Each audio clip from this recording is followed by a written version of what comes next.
Welcome into This is Baseball, a weekly podcast breaking down all the news and highlights and stories from around Major League Baseball.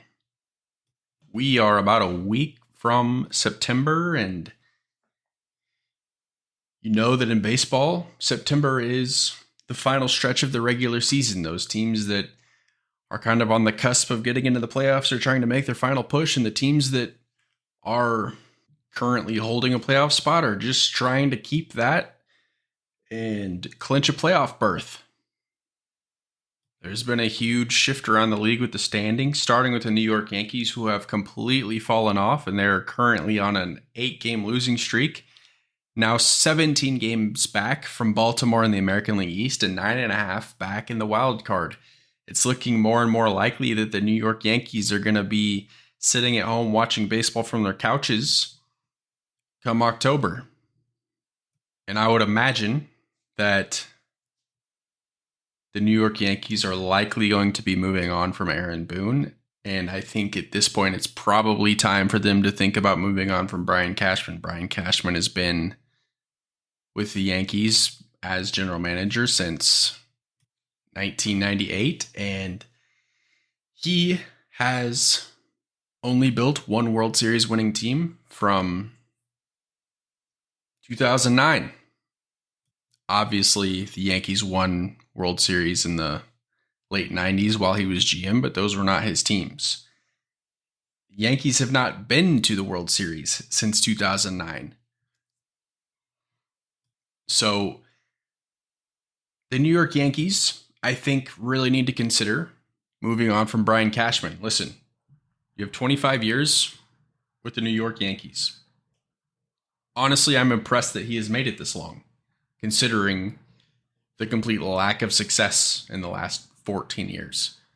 The New York Yankees, obviously, they've won the most World Series in Major League Baseball history. 27, they're like 15 or 16 better than the St. Louis Cardinals, who are next closest. The Yankees have been doing really well at getting to the playoffs and coming up short year after year after year. Now, it is pretty much a long shot that they make the playoffs at all. So they're really going to have to evaluate their front office and their coaching staff come the end of the year. The Yankees have the second highest payroll in the league at $279 million this year. And a lot of that is going to Aaron Judge, obviously. And Aaron Judge has been absent for most of the season, and it's clear that the Yankees don't run without him. They're, in fact, nothing without Aaron Judge. So, yeah, that's the New York Yankees finding themselves in a very unfamiliar spot for themselves. Moving on to the Los Angeles Dodgers. The Los Angeles Dodgers, since the All-Star break, have had a record of 25-9. That's the best in the major leagues. And they were on an 11-game winning streak that was snapped. But they are pretty much running away with the National League West at this point. They've got a 12-game lead on San Francisco. And what's crazy about this is there was a time this season where the Dodgers were in third place in the West. The Arizona Diamondbacks were leading this division, and San Francisco was around. Now the Diamondbacks and San Francisco are just in a wild card chase. In fact, San Francisco currently, if the season ended today, would be a wild card team. And Arizona would finish just one game out. So 3 really good teams still in the National League West. And the surprise is that San Diego, who was kind of supposed to be the team that was going to be in a dogfight with the Dodgers for the National League West, has been kind of an afterthought. They are 7 games under 500, and they're 6 games out of the wild card. Just another team that's just not having the season that they expected to after coming off of an NLCS appearance last season. The Dodgers are a team that I had picked to win the West this season, and I thought that it would be a lot closer, and maybe the Dodgers would take a step back next season. But right now, the Dodgers are giving the Atlanta Braves a run for their money. The Dodgers have 76 wins. The Braves have 80. So they're right on their tail for the best record in the league now. It's likely that Atlanta and Los Angeles face off in the NLCS, which will be a great series if that were to happen. But it's not going to be an easy path for either of them. You have the Milwaukee Brewers leading the Central. The Phillies, Cubs, and San Francisco Giants are the other teams that would be in the playoffs if the season ended today. And the Phillies came off a World Series loss. They feel like they have unfinished business and want to get back and win the thing. Chicago Cubs are a young and scrappy team that have been kind of a surprise. And you know what happens in October in baseball. It's not always the best team that wins. So Chicago, should they make it, could be a dark horse to make a run in the National League. Another team that I want to talk about that has just been incredible since the All-Star break is the Seattle Mariners. The Seattle Mariners have the second best record in the league since the break, behind the Dodgers, with a 24-11 record. They've been so good that they've climbed in the wildcard standings and currently hold that third spot. They're actually tied for second with the Houston Astros. And just speaking of the Houston Astros, if you remember, I've been kind of playing up this American League West chase between the Rangers and the Astros. But now you got to look at the Seattle Mariners and you have to give them the respect because it's kind of a 3-team race at this point. Houston and Seattle are just 2.5 back of Texas. So there's a lot of pressure on Texas to keep winning because they have 2 teams that are right on their tails. So again, I'm just going to keep saying it, that the American League West is probably going to be the division to watch down the stretch next month. And you're likely going to have 3 representatives in the playoffs from that division. The Seattle Mariners are a very fun team. They broke their 20-plus year playoff drought last season, and they're looking to keep the streak going. And, I picked the Astros to go to the World Series again, but I always like to follow an underdog team. And just like I said a little bit earlier, if we know anything about Major League Baseball playoffs that seems a little bit different from any other league, is that you can have the best record in the league or you can have the worst record among the playoff teams. But it doesn't really matter once you get to October because it kind of becomes a level playing field. How many times have we seen wild card teams go all the way to the World Series or win the World Series? We saw it just last year with the Phillies. They were a wild card team. The Giants have done it. The Royals have done it. The Washington Nationals they've all been wild card teams and have gone and made deep playoff runs. So again, all you got to do is get there, and really the rest is up to you.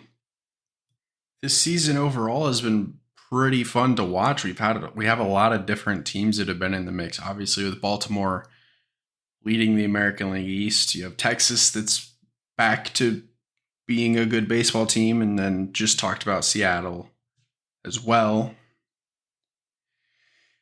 Then you have the Cubs. The Cubs, Cincinnati, and San Francisco, all teams that haven't been around for a few years. So love to see a little bit of the parity that has gone on with that this season. Okay, I mentioned this a little bit last week. Tampa Bay Rays shortstop Wander Franco has allegedly had relationships with underage girls. And he has not been with the team since these allegations came out. And today, Major League Baseball made it official and has placed Wander Franco on administrative leave as the league and authorities in the Dominican Republic investigate these alleged relationships. That was from Jeff Passan of ESPN.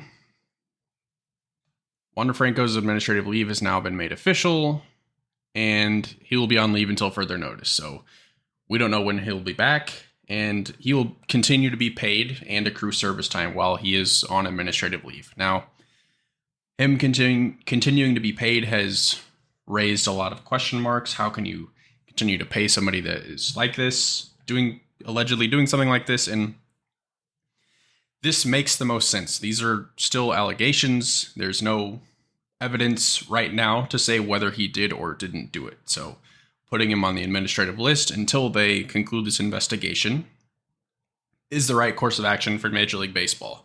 Now, obviously this ends in one of two ways. The investigation is concluded and they don't find any evidence that this happened, that he had relations with underage girls. Or they complete the investigation and they find that there is evidence that Wander Franco did do these things that he's being accused of doing. And if it is the latter, I would have to imagine that that will end his career in Major League Baseball, because obviously there are legal ramifications for doing something like this. There's going to be a punishment that needs to be served. And let's say he does all that. The odds of a team being willing to have somebody that has done those things on their roster is likely slim to none. I would think that teammates wouldn't want anything to do with that. I wouldn't imagine that a fan base would accept that. So, if these allegations are true, then yeah, I think that would probably be the end of Wander Franco's career in baseball. Moving on to something way more fun. The Kansas City Royals today put out renderings of their two possible landing spots for their new downtown stadium with a target date of being open by the 2028 season. If you were unaware, Kansas City has been looking at a spot in the East Village of downtown Kansas City, and they've also been doing research up in Clay County, North Kansas City.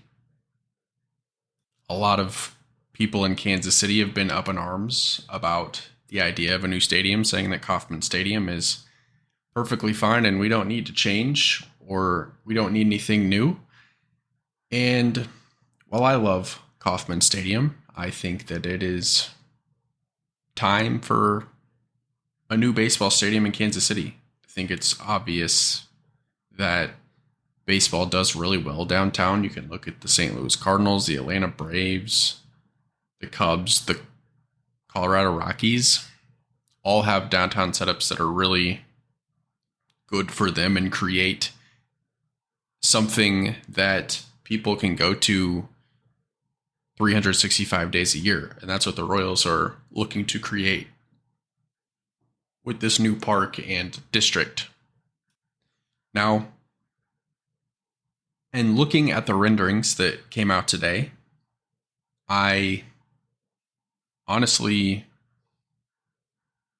preferred the one that would put the team in North Kansas City. It looked like it just had more character and more unique than what the renderings for the downtown stadium were offering. Now, obviously, I would prefer that the stadium be downtown, but the downtown stadium, now obviously it's a rendering, it's not final, there can be changes, but it just seemed boring. It lacked any sort of character or anything unique.